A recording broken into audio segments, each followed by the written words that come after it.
How do you go from failing community college and working at Home Depot for only $8 an hour to generating over $50 million a year while living on a small ranch in Montana, all before you turn 30? I'll tell you.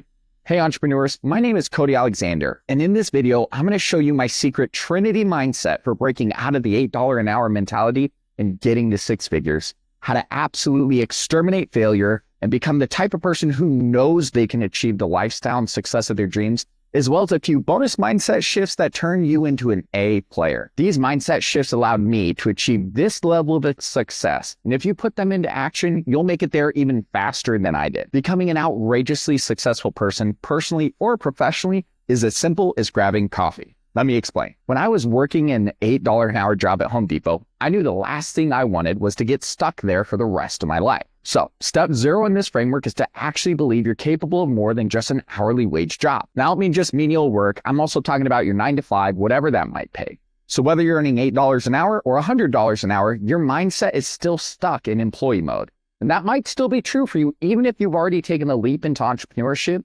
especially if you've hit a profit ceiling. You have to believe that there is no limit, that you're capable of reaching your dream number, and that you deserve getting paid what you're worth. I started reading books on personal development and success, Think and Grow Rich, Principles by Ray Dalio, The Richest Man in Babylon, and I realized I had a huge ignorance debt I had to pay down. If I wanted to be a successful entrepreneur, I needed to learn everything about running a business, marketing, and more. It would have taken me a long time to pay that ignorance debt down as a Home Depot cashier. So I decided to become an office assistant for a digital marketing company. My main job? Coffee runs. Yep. While most of my friends felt like it was somewhat of a joke of a job, and they might have been right, it was entirely strategic. If you want to be even remotely successful, there's one thing that you absolutely cannot avoid. And that is the first part of this Trinity mindset: radical curiosity. You should act like a kid seeing all the wonders of a museum for the first time. Immerse yourself in the world. Ask questions. Soak up knowledge. The truth is, I've learned more by asking questions than I have by reading books. And sometimes you only need to read a chapter or two of a book. The rest is really just fluff. Because it wasn't so much the book knowledge I wanted to know. I wanted to ask a bunch of questions that an inanimate book could not answer. I learned more by asking good questions generally than I did by actually reading the book itself. Because anyone can know something by reading it, but to truly understand it, you generally need to be able to ask great questions. So at this marketing company, I would spend as much face time as I could afford with marketers, team leads, managers, and executives to ask any question at all. What would you like for coffee today? Also, what is PPC? Or, when I passed earlier, you said you moved a lead down funnel. What does that mean? Also, here's that coffee you wanted. A smile and a great attitude goes a long way, and any form of reciprocity you can use will help make people more inclined to actually answer you. If I was just starting out, I'd work at a company that is doing something that I wanted to do and get the job with the most access to intelligent people as possible and ask as many smart questions as I could think of. This curiosity alone was enough to give me the foundation for high-value skills and ways of thinking that would serve me for years to come. So be radically curious, but curiosity alone isn't enough. See, a lot of people are curious. They read books, they watch videos, they attend seminars, but then they don't do anything about it. I became fanatically focused on implementing what I was learning. I would set ambitious goals and pursue them with a single-minded intensity. If you implemented that right now, you still wouldn't be good enough. And here's why. The second part of this Trinity mindset is relentless drive. So you need to be so desperate for success that people actually start to worry about you. Your outcome's what you think about when you wake up, when you're at the grocery store, and when you go to sleep. Nobody wants to be between a desperate man and his goals because you have no idea what he's willing to do to achieve them. I'm not recommending you go be a desperate fool. However, I do recommend you find something you truly desire, like a thirsty man desires water. For example, in 2018, I had a goal of proving direct mail still worked to a direct response company that had migrated completely online. I was fanatical about postcards and crazy about written sales letters. I would spend my free time comparing numbers across mailings and lists, internal versus external, whatever, you name it.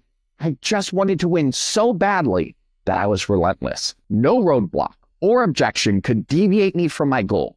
In under 12 months, I took it from nothing, no process, no team, $0 in revenue, to $1 million in direct mail revenue. One man's relentless drive can be a powerful thing. Sheer determination and perseverance will get you through the tough times and prevent you from even seeing them as tough times. And I have a reminder on my calendar every morning that sets my mind right for the day. It's not over until I win.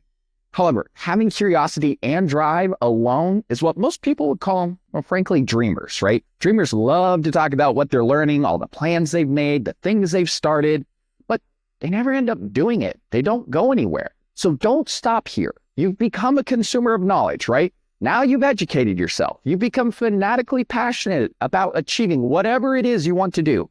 Now it's time to put in the work. That's when the real money starts rolling in. The most important part of the Trinity mindset is focusing on real world results. You see, you need to chop down that tree with the sharpest tool you have. If you've ever chopped a tree down, you realize that once the tree's down, that's actually the easy part. Now you got to take the limbs off, you got to cut up into pieces you can manage, and you got to move the damn tree. Using the tool is the easy part. Learning what actions to take when things go wrong or the YouTube video didn't cover what to do next, that's where real world results will accelerate your growth. Take this YouTube channel, for instance. I talked about doing this for the last 3 years. I watched so many channel growth videos and gear guides and whatever else looked like it would help me grow a channel. I've actually forgotten more about growing a YouTube channel than probably most people will ever know. And a lot of it was just wasted time/knowledge that I never really used. Too many people spend too much time watching, listening, reading about something and too little time doing it. You'll learn more from doing it and going horrifically wrong than you will from watching videos in an attempt to get it perfect the first time. Something done poorly is better than something never done. If you can get up when you get knocked down and learn from it, that's a win. Because failure isn't about the act of failing. It's about giving up. It's a lack of action. And this is exactly the mindset shift that guarantees your success. If you keep banging your head against a brick wall, eventually it's going to fall over. This is what allowed me to rack up real world wins, like a $25 million product launch in just 7 days, or taking a business from $7,000 a month to $50,000 a month in a year. I've launched over 100 products and I've made millions doing it, generating $100 million for multiple companies. That is the power of the Trinity mindset. Radical curiosity, relentless drive, and real world results. But you can absolutely sabotage all the hard work you've put in so far, and I'm about to show you what not to do.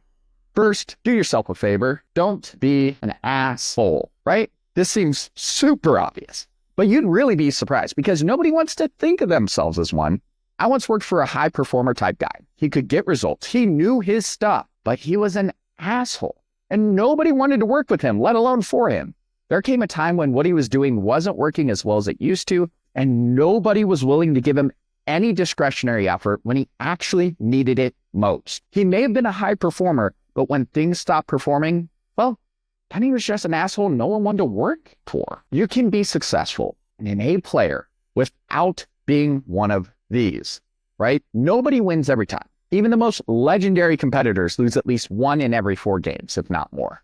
While people will put up with your attitude when you get results, the second you stop getting results, you get the point. The second one is control your fear. When it's time to do the difficult thing, your brain will try everything possible to sabotage you. That's just how we evolved. When we were cavemen, our danger sense was essential to survival. And this applies to social situations too, because tribe equals safety.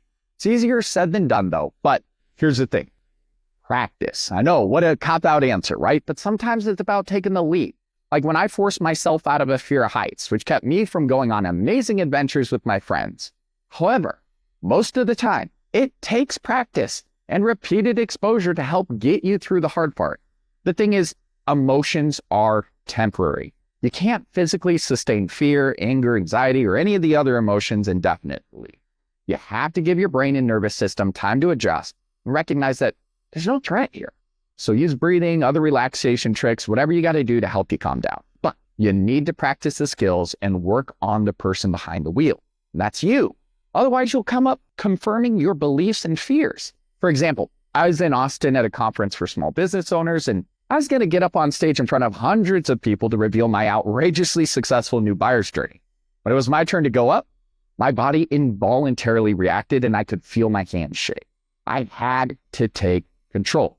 I was prepared, and what I needed to do, it was just too important to give fear control of the situation. Ultimately, my practice paid off. I took control of the situation and I delivered a lot of value. And you know what? The next speech was easier, and the next, and you get the point. So practice the skills you need to confront your fears and practice being in those situations. Take back control of your brain and nervous system, because what you need to do, it frankly is just too important to give fear control. Finally, stop worrying about what other people think. People let their perceptions of others' thoughts control them. Notice I say perceptions. While you should also learn to brush off what people do actually say, you can probably see how much time you spend worrying about what they think. You're giving power to thoughts that aren't there and to people who frankly don't care. I used to think people judged me for my age, and I did everything to try and alleviate my fears and confirm whether people thought I was capable enough because of it. And I came to find out that nobody knew how old or young I was, and nobody cared. I spent so much time and energy on this invisible monster. I was the only one that could see it. Don't believe me? Call up anyone whose opinion matters to you. Ask them when's the last time they thought you were doing a good job, let alone a bad one. Chances are they'd have to think about it, and probably it'd be for the first time. The person who cares the most about what you do is you. If you let other people's thoughts about you keep you from where you want to go, you're hiding from this invisible monster with no teeth, no arms, probably no legs. I mean, you get the point. The fact is you spend more time thinking about what others think of you than they actually ever think about you at all. Fear can control you, or you can control fear. So there you have it. Combine the Trinity mindset of radical curiosity, relentless drive, and real-world results with not being an asshole or worrying what others think and learning to control your fear, and you get the mindset shifts that took me from an $8 an hour person to generating $50 million plus a year. Every business I've worked for since 2015 has at least doubled while I've been there, if not more. If you apply these with consistency and discipline, you too can achieve the kind of growth and success that most only dream about in business and in life. You want to see more content like this on mindset, marketing, growing your business, etc. Be sure to hit that subscribe button or visit marketingedgepod.com. Now go out there and make it happen. See you.